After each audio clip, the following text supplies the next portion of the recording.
광고를 먼저 드리겠습니다. 이수진 전도사님 하나님 말씀 보겠습니다. 하나님 말씀 룻기 4장 16절에서 17절 말씀입니다. 혹시 광고 사항 없으시죠, 집사님? 네. 룻기 4장 16절에서 17절 말씀입니다.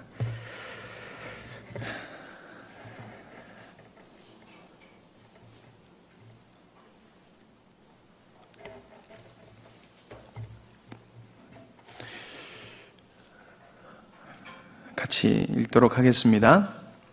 룻기 4장 16절에서 17절 말씀입니다. 시작. 나오미가 아기를 받아 품에 품고 그의 양육자가 되니 그의 이웃 여인들이 그에게 이름을 지어주되 나오미에게 아들이 태어났다 하여 그 이름을 오벳이라 하였는데 그는 다윗의 아버지인 이새의 아버지였더라. 아멘. 오늘 하나님의 말씀의 제목은 하나님의 기업을 얻음이라는 제목으로 말씀 함께 나눠보도록 하겠습니다. 우리가 구약을 볼 때 사람들이 구약을 역사서로 보는 역사로 보여질 때가 참 많은 것 같아요. 우리가 구약을 전할 때. 근데 그에 반해서 신약을 볼 때는 우리가 따라야 되는 믿음의 지침서, 이렇게 우리가 신약과 구약을 이렇게 받아들이는 게 되는 것을 보게 됩니다. 그러나 성경은 하나님의 섭리 속에서 하나님의 백성이 어떻게 살아가야 하는가를 우리에게 말하고 있는 책입니다. 그래서 구약과 신약을 볼 때 히스토리로 보는 것이 아니라 히스토리를 보는 것이 아니라 내러티브라는 그 이야기, 담화, 화자, 설명적인 이런 뜻에 있는 내러티브로 봐야 되는 것입니다. 그러니까 무엇을 얘기하는가. 즉 성경은 하나님의 계획에 의해서 역사를 품고 있는 것이고 그리고 그 역사로 끝나는 것이 아니라 그 속에서 하나님께서 설명하고 있고 우리들에게 주신 하나님의 뜻을 발견하고 그리고 그 뜻을 이루는 것이 우리가 성경을 봐야 되는 관점인 것입니다. 하나님은 역사 속에서 사람을 부르시고 그리고 당신의 뜻을 맡기십니다. 그리고 그 사람을 통해서 하나님의 일을 이루어 나가십니다. 오늘 우리가 읽은 룻기는 우리가 잘 아는 것처럼 기업 물을 자 고엘 제도라는 것에서 굉장히 이렇게 잘 말해주고 있는 이야기입니다. 이 고엘이라는 말 자체가 우리 기업을 물을 자, 즉 대신해서 갚아주는 자, 구속주라는 뜻에 속해 있는 게 고엘이라는 말입니다. 그러니까 이것은 예수님께서 죄값으로 죽을 수밖에 없는 우리의 죄를 대신 지어주시는 주님, 이것을 전체적으로 룻기가 원래는 내포하고 있습니다. 타락한 인간은 반드시 죄값을 치러야 됩니다. 그리고 그 죄값은 사망입니다. 그러니까 예수님께서 우리의 죄를 위해서 죄를 대신 갚아 주심으로 우리가 용서를 받게 되는 것입니다. 이것이 구원을 받는 원리입니다. 우리가 잘 아는 것처럼. 우리의 구원도 이런 원리로 되어지는 것입니다. 예수님께서 우리의 죄를 대신 물어주셔서 구원을 받는 것. 이게 룻기의 전체적인 내용입니다. 자, 오늘 룻기를, 룻기 이야기로 돌아가서 남편의 죽음으로 인하여 자신의 기업 물을 자가, 기업을 이어줄 사람이 없어지는 나오미.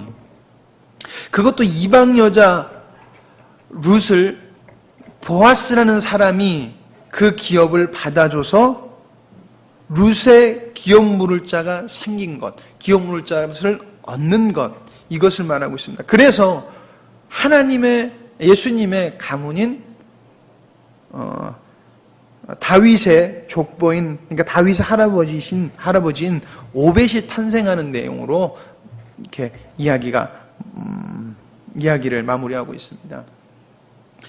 우리는 이 이야기를 통해서, 이 내용을 통해서 그냥 다윗의 역사, 그냥 다윗의 이야기로 받아들여지는 것이 아니라 과연 이 이야기 속에서 한 역사의 이 부분을 통해서 하나님께서 우리에게 원하시는 것이 무엇인가, 그리고 하나님의 뜻을 이루려면 우리는 어떻게 해야 되는가, 우리는 반드시 그것을 우리는 봐야 되는 것입니다. 그래서 첫 번째로 여러분들과 나누고 싶은 것은 하나님은 당신의 뜻이 이루어지길, 하나님의 원하심을 첫 번째로 나누면 하나님은 당신의 뜻이 우리를 통해서 이루어지길 원하신다는 것입니다.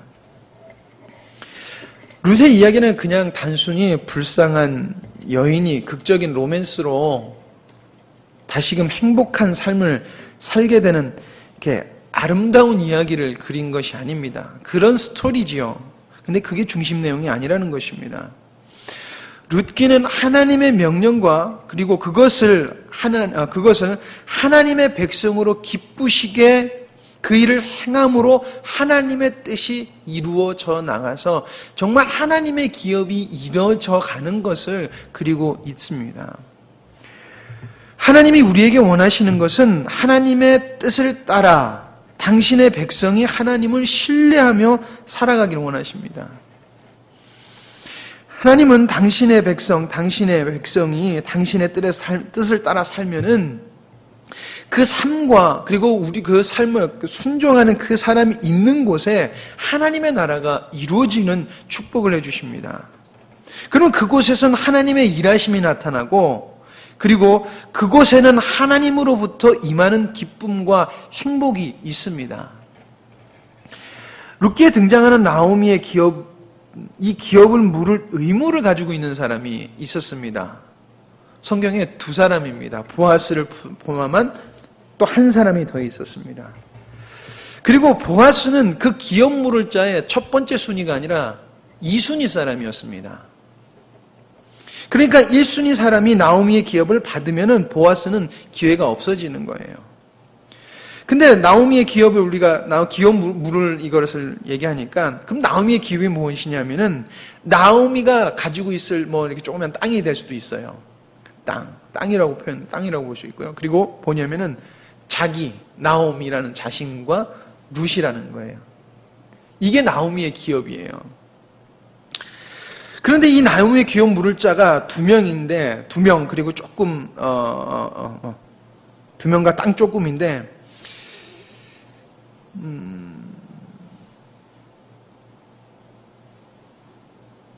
그 나오미의 기업을 물을 1순위가 나오미의 기업을 보니까 나오미의 그 며느리를 데리고 오고 기업 땅이라는 것을 조금 보니까 손익을 따져 보니까 손해가 되는 거예요. 그래서 1순위가 거절을 합니다.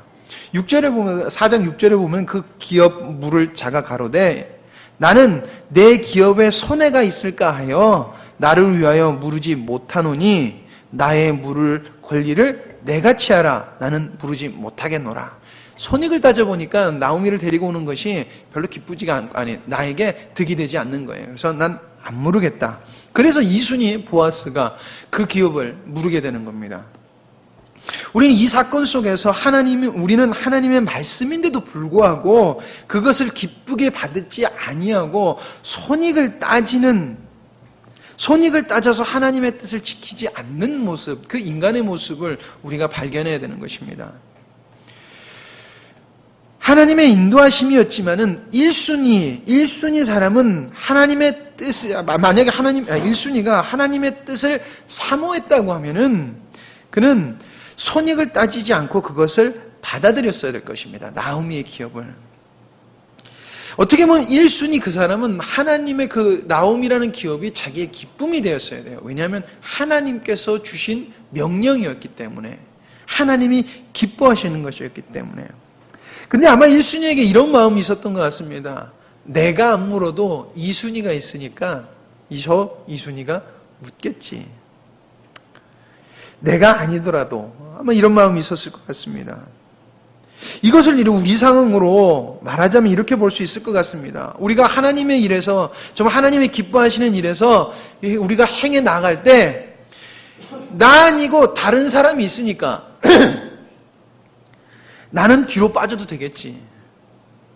내가 아니어도 할 사람이 있겠지라고 생각하는 것입니다. 그러면 분명히 하나님은 다른 사람을 통해서 일을 하십니다. 하나님은 다른 사람을 통해서 분명히 일을 해 나가십니다. 그러나 정작 중요한 것은 그 사람은 하나님의 뜻과는 전혀 상관없고 하나님의 뜻이 이루어지면은 그 사람은 아무 소용이 없다는 것입니다. 이것을 우리 교회로 얘기하면 하나님은 우리 교회 영광스러운 교회 전체에게 하나님의 뜻이 이루어지는 것을 기뻐 받기를 원하신다는 것입니다.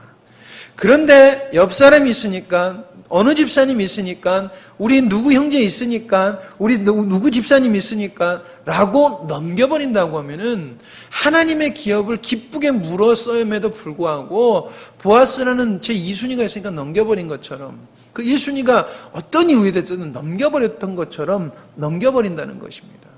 그리고 그곳에는 넘겨버렸을 때는 우리가 봤을 때 영광스러운 게 하나님의 뜻을 막 이루어가는 것이 내 눈에 보일지만 정작 나는 그것과 아무 상관이 없다는 것입니다.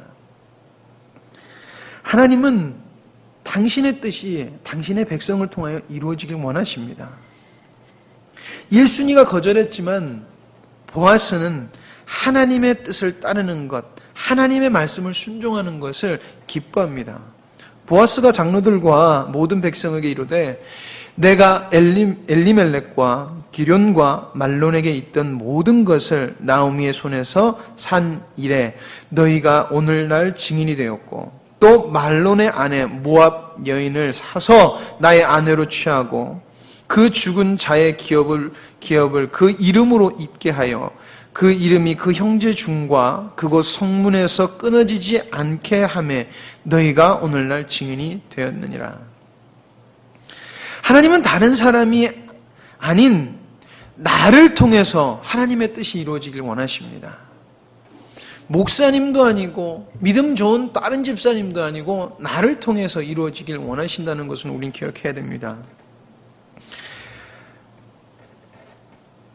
하나님의 복음을 전하는 것, 다른 사람이 할 수 있습니다. 교회를 섬기는 것, 다른 사람이 할 수 있습니다. 그러나 여러분 우리 기억하길 원합니다. 하나님의 일은 다른 사람을 통해서 진행될 수 있지만 나는 하나님의 뜻에 불순종하고 있다는 것입니다. 하나님은 우리 교회에게 십자가의 삶을 살라고 명하셨습니다. 그런데 그 십자가의 삶을 손익을 따져보니 이 얘기 안 될 수도 있습니다. 근데 옆에 사람 보니까 십자가의 뜻대로 살고 싶어 합니다. 그러면 그 사람에게 사는 것을 보고 그냥 대리만족을 합니다. 어떻게 보면 내가 안 살아도, 내가 십자가의 뜻을, 십자가의 복음으로 안 살아도 내가 사는데 이익이 됐으면 이익이 되지 손해가 안 나니까 별로 이렇게 큰 일이 없으니까 안 살 수 있습니다. 안 살아도 당장 하나님의 진노가 우리에게 임하는 거 아니거든요. 여기서 갑자기 기분 나쁘다가 에이씨 하고 나가도 하나님의 벼락이 저쪽에 앞에서 안 칠 거거든요. 당장 진노가 없기 때문에 포기할 수 있습니다. 그러나 분명히 기억해야 되는 것은 하나님이 기뻐하시는 곳에 참여하지 않았다는 것입니다. 여러분, 우리는 손익을 따시는 것이 아니라 하나님이 기뻐하시는 것을 이루려고 해야 되는 그 마음이 우리 속에 있어야 될 것입니다. 나에게 이익이 되지 않더라도 하나님이 기뻐하시는 것이면 하나님은 분명히 하나님의 뜻이 이루어지기를 소망하신다는 것입니다. 우리는 그것을 기억해서 하나님의 백성의 삶으로 하나님이 기뻐하시는 백성의 삶을 살아야 됩니다. 두 번째로 하나님의 뜻이 이루어지려고 하면 그러면 어떻게 해야 되는가? 아주 간단한 것 같습니다. 순종해야 되는 것입니다. 근데 인간이 순종을 하면 하나님께서는 오묘하게 일을 이루어 나가신다는 것입니다. 룻기를 보면 정말 한 편의 러브 스토리, 영화를 보는 것 같습니다.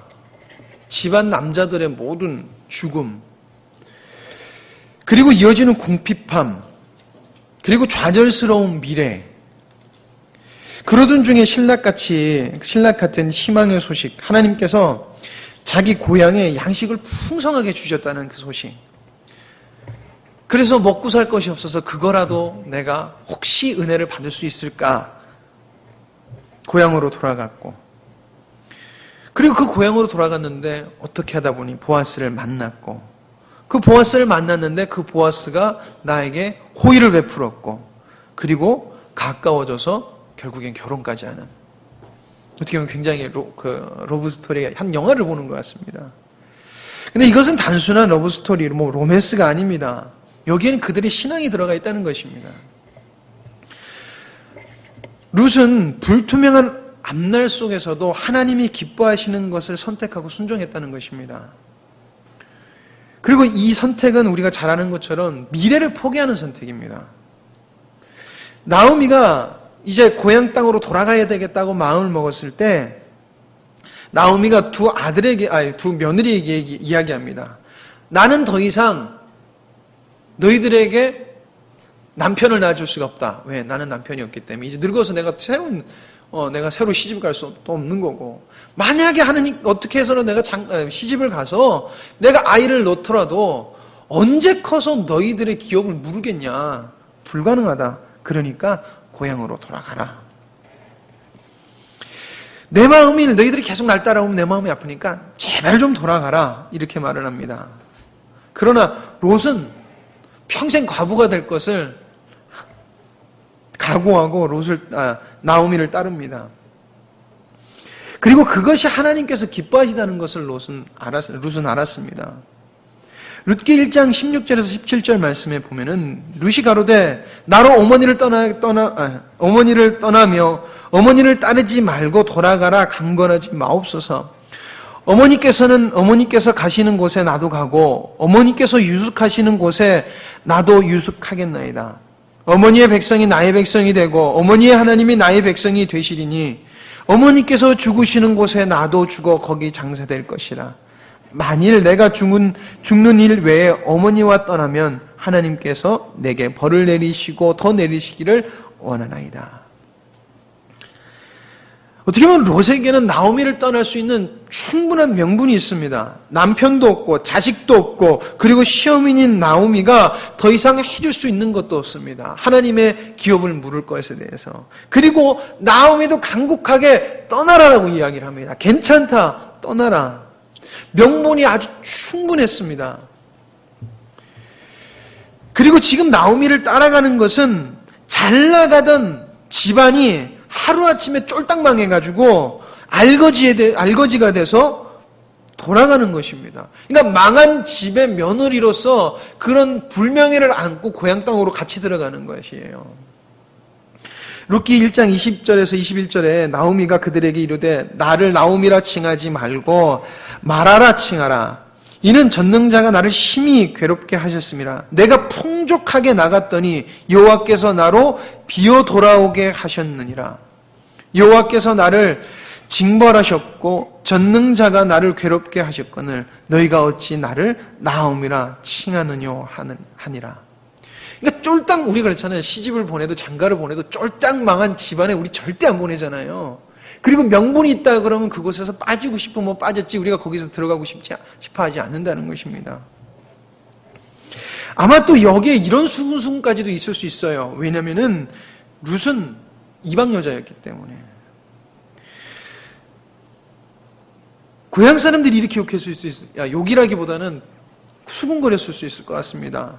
잘 살겠다고 하나님의 땅에서 떠나서 나가더니 망해서 돌아왔네. 나오미가 망해서 돌아왔대. 근데 그냥 들어온 것도 아니라 이방 며느리까지 데리고 돌아왔대. 왜냐하면 이방 여자라는 것은 유대인에게 수치스러운 것이었거든요. 아무튼 룻의 선택은 인간의 기준으로 봤을 때 가장 바보스러운 선택이었습니다. 가장 안 선택하는 것만 다 선택해서 가는 것이었습니다. 그러나 룻은 명분을 따른 것이 아니라 이익을 따른 것이 아니라 그가 따른 것은 하나님이 기뻐하시는 그 마음이었다는 것입니다. 지금 내 상황에서 하나님이 기뻐하시는 것이 무엇일까라는 것이었습니다. 여러분 여기에는 아무 조건도 없었습니다. 그리고 어떠한 축복도 없었습니다. 그러나 하나님께 순종했습니다. 여러분 우리는 명분이 있을 때 하나님의 말씀을 순종하지 않을 때가 있습니다. 조금이라도 명분이 생기면 우리는 하나님 앞에 기뻐히 나가는 것을 소홀히 할 때가 많습니다. 명분이 있을 때 바쁘다 아니면 무엇이 있다. 학생들은 시험이다. 일에 안 보인다. 근데 일에 또 괴롭혀야지. 명분이 있을 수 있습니다. 명분. 아마도 여기 수요 예배 참석하시지 않으신 분들 명분이 있을 것입니다. 안 오실 수 있는 명분. 그러나 하나님 앞에서는 그 어떠한 명분도 하나님 앞에서는 수용될 수 없다는 것입니다.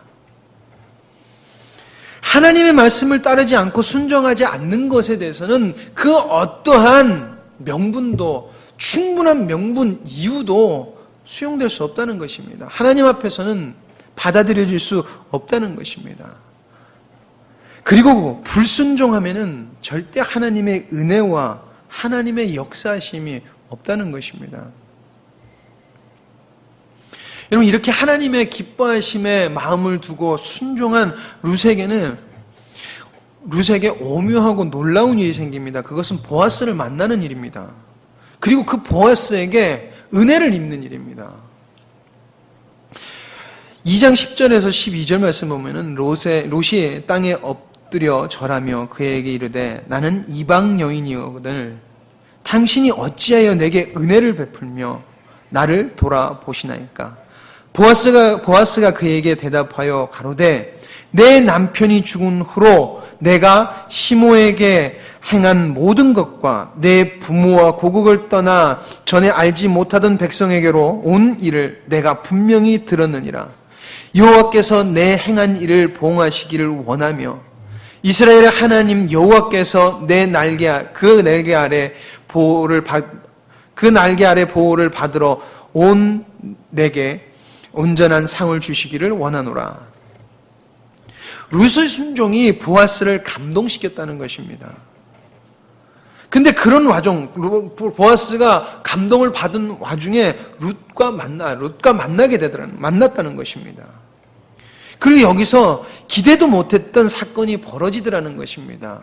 그것이 바로 고엘 제도라는 것입니다. 기업을 물러지는 것이 2장 20절 나오미가 자부에게 이르되 여호와의 복이 그대에게 있기를 원하노라. 그가 생존한 자와 사망한 자에게 은혜를 베푸시기를 그치지 아니하도다.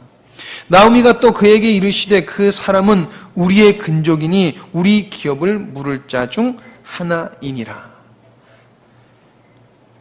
롯은 절대 보아스라는 사람을 염두에 두고 나오미를 따라온 것도 아닙니다. 그리고 보아스를 보고 보아스의 밭에 가서 이삭을 주순 것도 아닙니다. 그냥 그녀는 오늘 하루 하나님의 은혜가 있으면은 이삭을 조금 주어서 먹을 수 있기를 바라고 그냥 하나님을 의지하고 나간 것입니다. 만약에 오늘 하나님께서 이삭을 많이 못 주게 하면은 못 먹을 그런 불확실한 상황에 그냥 하나님의 은혜를 바라보고 집을 나섰던 것입니다. 그런 룻이 하나님의 은혜를 입습니다. 그 은혜가 바로 보아스라는 것입니다. 여러분, 하나님은 우리의 순종, 하나님의 일을 기뻐하며 순종하는 것에 그 순종 속에 하나님은 우리의 삶 속에 오묘하고 놀라운 일로 당신의 뜻을 나타내십니다. 그리고 하나님의 일이 오묘하고 놀랍게 이어지도록 하십니다. 그것이 우리의 하나님이십니다. 여러분, 우리의 순종은 현실적이어서 하는 것이 아닙니다. 주님의 기뻐하심을 따라서 해야 되는 것입니다. 우리의 순종이라는 것은 불확실성에서 하는 것이지 미래가 확실히 보장받았다고 하나님 앞에 하는 것이 아닙니다. 우리의 순종은 비참하고 초라해 보일지라도 해야 되는 것이지 남들에게 보여서 순종함으로 자 내가 크게 되리라 하고 순종하는 것이 아닙니다. 이러한 순종은 하나님의 놀랍고도 오묘한 인도하심을 받게 되는 것입니다. 순종이라는 것은 하나님 앞에서 비록 놀랍고 오묘한 일이 내 눈앞에 안 보이고 내가 살아 생전에 그것을 못 본다 할지라도 우리는 해야 되는 것입니다. 여러분, 하나님은 우리에게 순종을 원하십니다. 이 순종은 인간의 어떠함을 보장해 주지도 않으십니다. 그러나 순종해야 되는 것입니다. 이것이 바로 진정한 순종입니다. 하나님이 내가 이렇게 순종하면 인간적인 것도 보장해 주시겠지라고 하면서 순종하는 것은 여러분, 순종이 아니라 타협입니다. 내가 이 기도를 얼만큼 했으니까 하나님께서 내 기도를 들어주시겠지라는 것도 하나님 앞에 타협이 될 수 있다는 것입니다. 우리는 그저 하나님이 긍휼을 베풀어 주심에 기도하는 것이고, 그리고 우리가 기도하는 그것에 하나님의 뜻이, 하나님의 역사하심이 놀랍고 오묘한 일로 하나님께서 인도해 나가시기를, 그것을 기대하며 기도하는 것이지 무엇을 바라고 기도하는 것이 아닌 것입니다. 그것은 순종이 아니라 타협인 것입니다. 그리고 거기에는 어떠한 은혜도 없습니다. 어떻게 보면 눈에 봤을 때 은혜가 있어 보일 수도 있습니다. 그러나 장차 봤을 때 은혜가 없을 것입니다. 여러분, 이 룻의 사건을 통하여서 여러분 하나님의 음성을 들으시기 원합니다. 여러분, 성경을 보실 때 하나님께서 무엇을 원하시는지 보시길 원합니다. 성경은 역사를 내포하고 있습니다. 그리고 우리는 역사를 살아가고 있습니다. 그러면은 역사를 살아가고 있는 나의 삶 속 한 순간순간에 하나님이 무엇을 원하시는지, 하나님이 기뻐하시는 것이 무엇인지, 하나님의 뜻이 이루어지는 게 무엇인지를 여러분 여쭙고 나가길 원하십니다. 그리고 그것을 듣고 그것이 무엇이든지 간에 하나님 앞에 순종하길 원하십니다. 순종하길 원합니다. 나에게 이익이 없을지라도 여러분 순종하길 원합니다. 그랬을 때 하나님께서는 우리에게 놀랍고 오묘한 일로 하나님의 뜻을 이루어 가심을 우리에게 밝혀주실 것입니다. 우리의 기쁨은 그것이 되어야 되고, 우리의 기쁨과 영광의 찬양이 여기로부터 출발해야 될 줄 믿습니다. 여러분, 어려울 때일수록 기도하고, 그리고 기쁠 때일수록 더욱더 주님 앞에서 여쭙고 나아가야 될 것입니다. 편안할수록 더욱더 주님께 여쭈고, 그리고 아픔이 있을수록 더욱더 주님께 여쭙고 주님의 긍휼하심과, 그리고 주님께서는 절대 변하시지 않는 하나님임을 믿고 나아가야 될 것입니다. 여러분, 우리 삶 속에서 하나님이 분명히 원하시는 것이 있습니다. 저와 저에게, 저의 삶 속에서, 저의 상황 속에 저에게 원하시는 것이 있고, 여러분들 삶 속에서 하나님이 원하시는 것이 다를 것입니다. 그러나 한 가지 분명한 것은 하나님의 백성으로서 어떻게 반응하냐라는 것은 똑같다는 것입니다. 순종하라는 것입니다. 하나님의 뜻을 따라 순종하라는 것입니다. 그리고 반드시 주님의 놀랍고 오묘한 그 능력으로 열매를 맺어내라는 것입니다. 어떻게? 오벳이 태어난 것처럼 이방 여자가 어떻게 보면은 유대에서 잘 나가는 남자와 결혼한다는 것 자체가, 그것도 과부가 결혼한다는 것 자체가 오묘하고 놀라운 것입니다. 하나님은 그렇게 인도해 나가시는 것입니다. 때로는 우리가 계획한 대로, 우리가 계획하고 바란 대로 안 나갈 때가 있습니다. 그러나 분명히 하나님은 놀랍고 오묘하게 당신의 뜻을 이루어 나가십니다. 그리고 우리의 기도를 들어주시는 하나님입니다. 여러분, 이런 주님을 의지하고 나아가기를 간절히 소망합니다. 기도하십니다.